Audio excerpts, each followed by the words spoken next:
Manchester United travel to Fulham on Sunday, and Benjamin Sesko is in line to make his long-awaited full debut. Ruben Amorim's team are class against Arsenal. We deserve to win, but fans are excited to watch this Fulham game. Will the intensity be the same? Will playing once a week make a difference? Let's run through the team news, predicted 11, and match predictions for United's first away game of the season. And if you're new here, make sure you subscribe.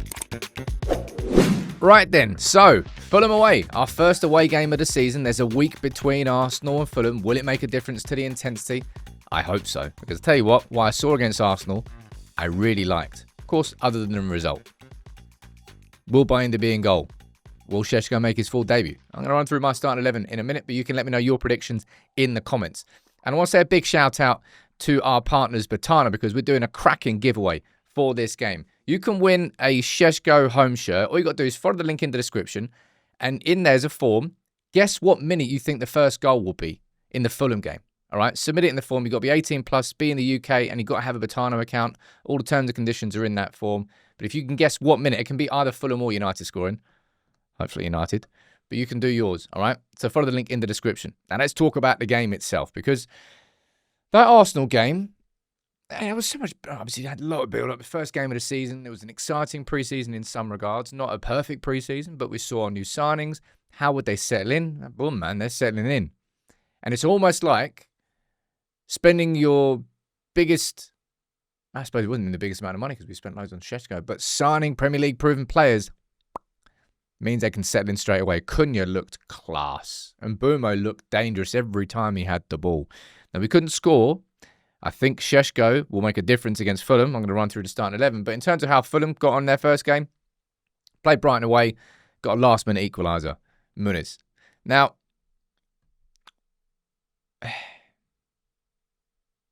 it's not that I don't think Fulham are a danger, because everybody's a danger at the start of the season. But the way that we played against Arsenal, we just simply have to repeat that. If we play like we did it against Arsenal, we do it every single week, we're going to be absolutely fine this season. But we are going to be needing some changes in this team, all right? And there's definitely one that I'm doing straight away, and I don't even need to explain it really. But Bayindir, he can't start this game, and Bayindir shouldn't be starting, unfortunately. I say not unfortunately, that's a bit unfair. I didn't think Onana should have come in for the first game against Arsenal because he only trained twice. He's had a whole another week. I personally would put Tom Heaton in.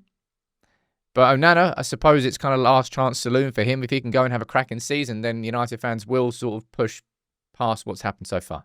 I don't really have much faith in him. Like, why would I change anything in that back three? Right? De Ligt was colossal against Gyökeres. I think he kind of showed the Premier League how to defend against him. You're going to go, people did that to Højlund. Go really tight to him. Get your body close. Maybe Gyökeres is used to having space.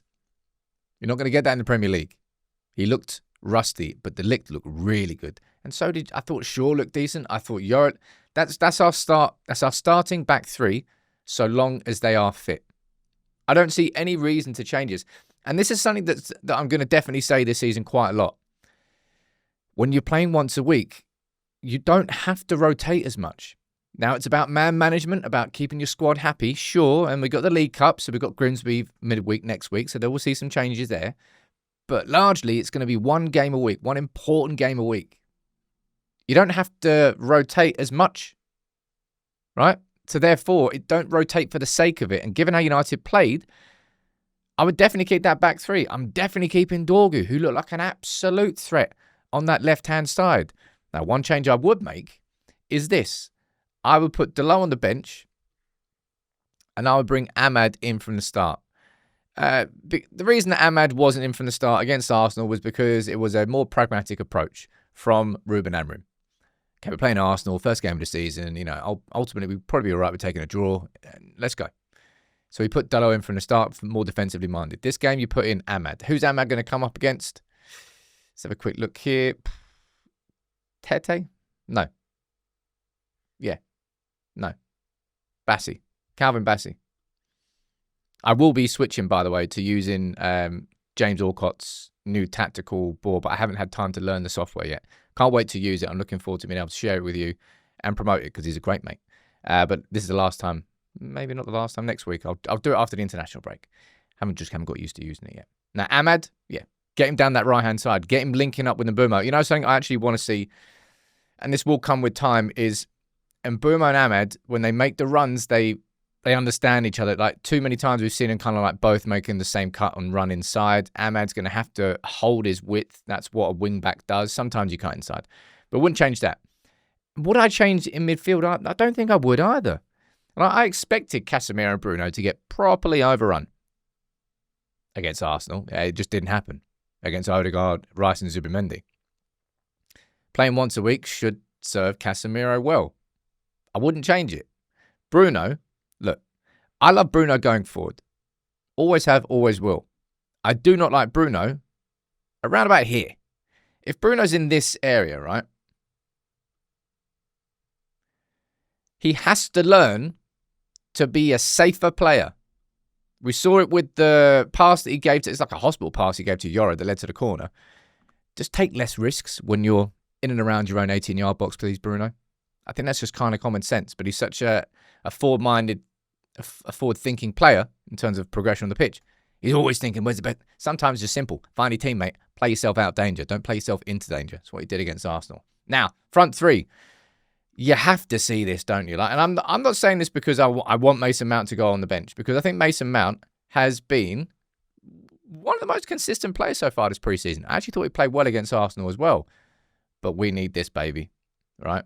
We need Cunha on that left-hand side, and we need Sesko through the middle. He's had a full week's training. I don't really see why he wouldn't be fit to start this game. Might be wrong. It may well be that he doesn't start. But that front three is the front three I want to see. I want that right there. It depends if you want to argue Casemiro or Ugarte or put Mainu there as well. But I don't particularly think there's going to be many games this season where we see Mainu and Bruno playing on the same pitch together. I think it could be one or the other. But that front three, Mbeumo, Cunha and Sesko, this feels like the time for it. Right? I want to see these two linking up as the two number 10s. I want to see Sesko down there as the focal point of the attack. Because as good as we were against Arsenal, we didn't have that focal point of attack. Remember Dalot going down the wing once, trying to get across, and you look up and there's 4 players on the edge of the box. No one in the box. That's the starting 11. So for me, I'm making 2 changes. Sesko coming in for Mount. And that's a good bench, by the way. Mount's come off the bench. Mainu's come off the bench. Ugarte, if you want to go defensive. I'm bringing Onana in because I think it will happen. But in terms of prediction for this game, I'm going to go for a 3-1 United. I heard it here first. Thought it was going to be a score draw against Arsenal. I thought that would have been a very fair reflection of the game. I'm going to go for a 3-1 win. And that's on the premise that we continue to play how we did against Arsenal. That's the thing. The main thing I'm going to be looking out for is that we saw something new against the team that's finished second in the league. So we can do it against the best that the Premier League currently has to offer. Can you bring that sort of energy?